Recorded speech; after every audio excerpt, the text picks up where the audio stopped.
Welcome back to another CSGO edition. This is Hold the Door DFS at Fantasy Sports Insight. We have a free Discord channel for esports. We have League of Legends content, core plays every night. Eddie has been just crushing it. Had a GPP takedown last week. The green screenshots in our Discord channel are amazing. So if you want to be part of that, just go to fsidfs.com. The link is below. You can click onto that, go into subscriptions, sign up for a free VIP membership. That will get you into all of our free chat rooms. We have AFL. Our core plays are already posted for tomorrow for AFL. And then if you want, you can get into our premium soccer channel as well, which has been crushing. Gator has some awesome content available every single day on YouTube. And you can find all of his core plays and premium content in that Discord channel as well. So let's dive into tomorrow's slate.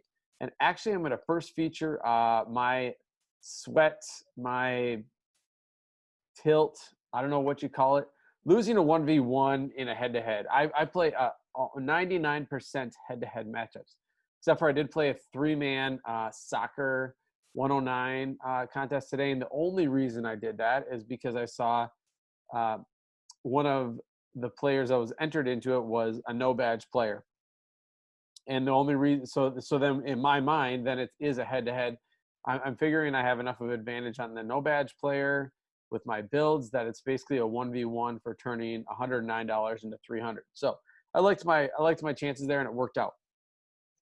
Here, I got a 109 head-to-head with a player that's not as familiar in the CSGO lobbies, but he is somebody that plays fairly high stakes in other sports. So I thought I gave it a whirl. I'd prefer to target less popular players, but Zaiwu was the easy captain yesterday, or today, sorry. Just 9,200 was way too cheap, and the upside was immense, as always.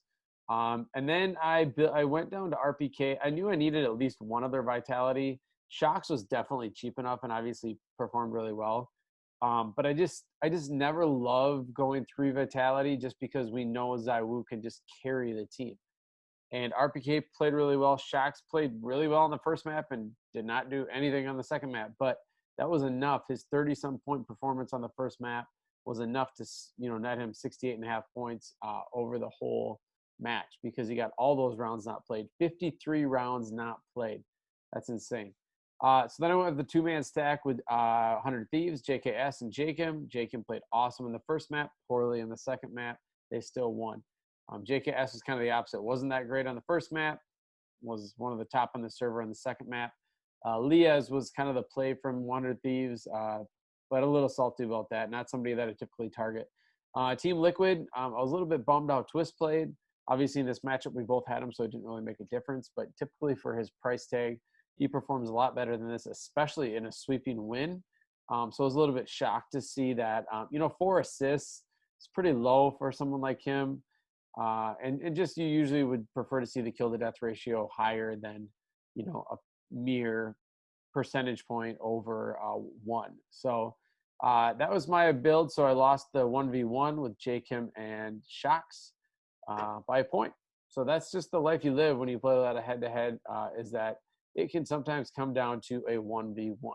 I will continue to review my lines quickly with you guys when we get content on here. So let's jump into today's slate, tomorrow's slate.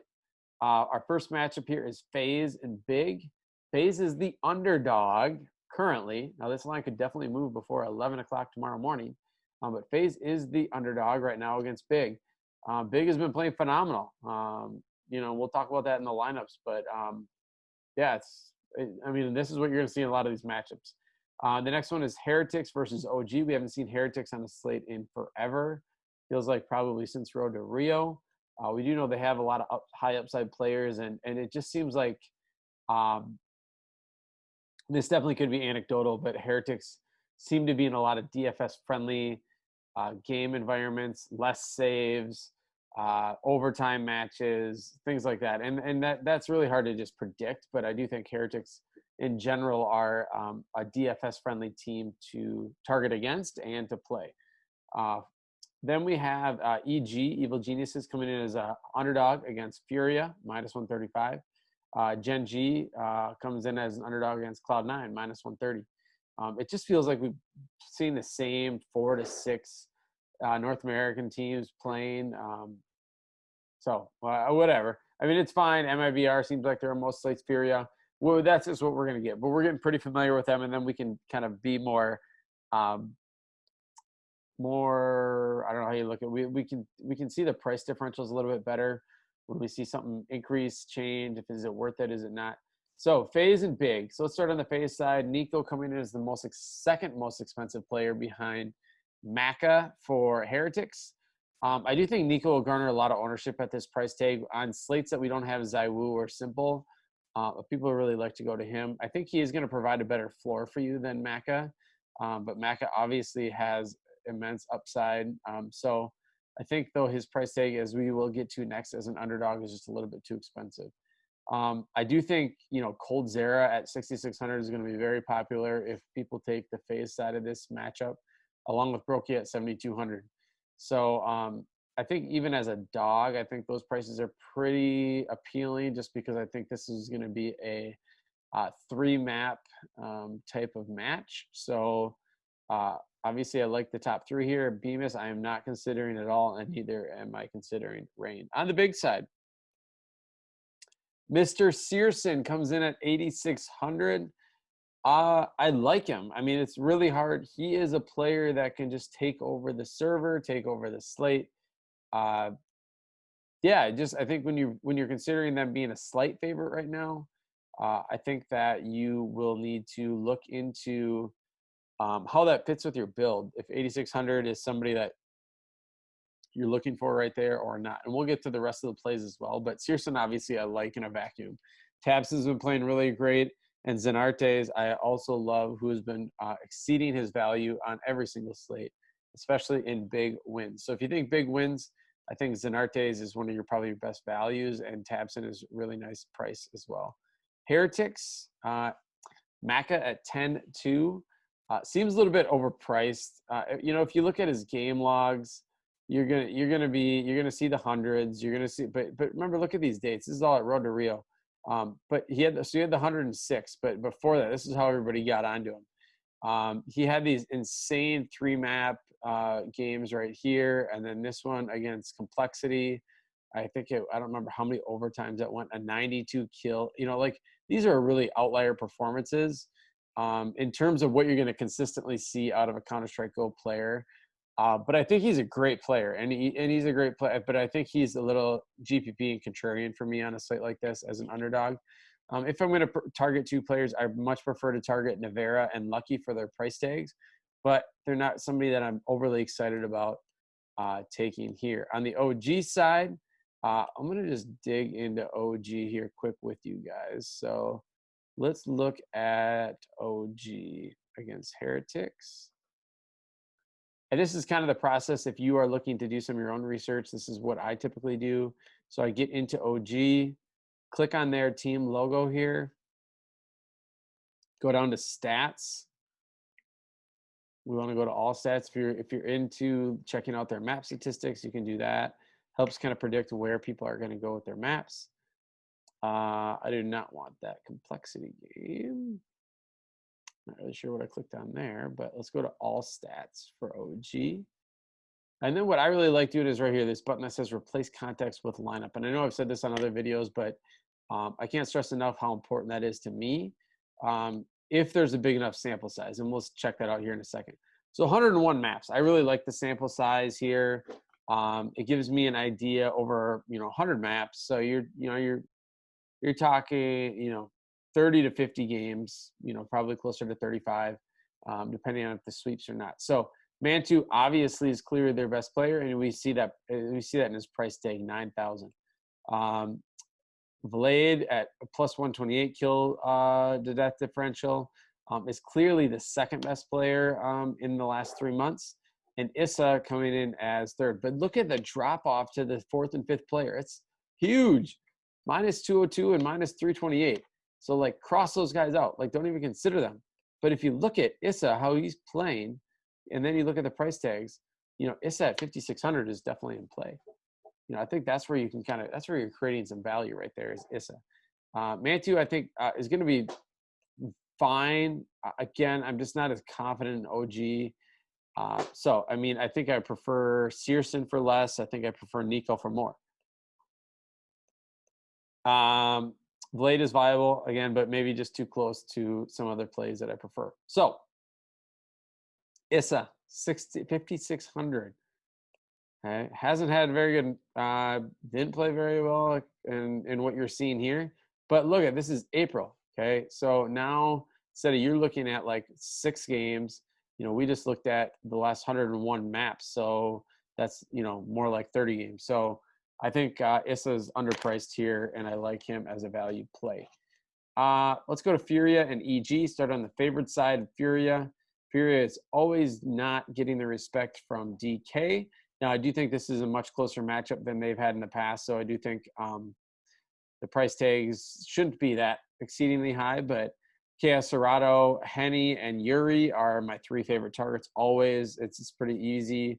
And I almost always at least locking in the cheapest one, which here is Yuri, and then going to probably try to get 2 from here and then decide if I want Chaos Serrato or Henny. On the EG side, we know Cirque has been just kind of on an absolute tear. Not only at DreamHack, Blast, the Blast tournament, to see the games, 82, 79, 83, with that AWP, he can just get on a roll. So I think him and Breeze and even Ethan was one of the best players at the Blast tournament as well. All 3 of these I think are definitely in play. I would only be playing them if you're not playing Furia. I don't really like a game stack here. I just want to, if you're going to take a side, take a side. But the prices are definitely there. C9 OC is finally is now flip flop with floppy. No pun intended there. Just OC performed insanely well in the last matchup. Let's see if we got in our DK game logs. We don't, but I don't remember, 50-some kills, 20-some deaths, if I remember right. So OC's been playing better lately than Floppy. I do like both of them, and those are the only 2 I really like from C9. Against the Gen G team, I don't think they just blow them out of the water, even though they're a slight favorite. So I think, again, you got to really consider your builds here. You are going to just have to take a stand on some teams. So if Furia is a team that you like here and you take 2 of them, then you go to C9 and you're like, well, if you're going to stack C9, you kind of almost have to do OC and Floppy. I don't really like trying to pick one of them unless you're just doing it as a one-off. But I don't really like stacking with Modem or Sonic here. And then the big game, the big and phase game is another one that could be, go either way. But I do think people will play Nico even if they like Pig. On the Gen G side, you're getting similar pricing to what we had on Evil Geniuses here. 7,200 for Automatic, who's been consistently one of their best players, along with Kusta. And then Bentet at 6,800. So these are all 3 in play. Again, if you just take a side, especially in GPPs, I think you either 2 or 3 man stack, your EG or your Gen G, and then maybe stack them up with, some of the studs from the other teams. But it's definitely going to be an interesting slate tomorrow. Ownership should be extremely spread thin. I don't think we're going to see anything too obvious outside maybe Searson and Nico. But again, I think that's going to go against a lot of people's, guidelines of not playing players against each other, even though those 2, I think, as long as it's not a sweeping fashion for one team, if it goes 3 maps, I think you can definitely see both of those players exceed their or be some of the highest raw projected point players on the slate. So excited to see what happens tomorrow. I will break down my cash build the next day on our next video. Please subscribe to the channel below. Give it a like, give it a comment. We really appreciate it. It goes so far for us to continue to push out this free content. And we hope that it's helping you win money. That's kind of the goal of everything. That's why we put in the research for ourselves as well. So be on the lookout for more content on our YouTube channel, soccer. So probably get some AFL up this weekend. CSGO, Eddie and I are likely going to record a League of Legends breakdown for Friday's slate, and then just touch a little bit on the League of Legends dynamics and strategies and things like that. So Feel free to subscribe to that channel so you get notified right away when we post anything new. So that's the best way to get on that train fast and then get your lineups built. Thanks again for listening, and have a good night.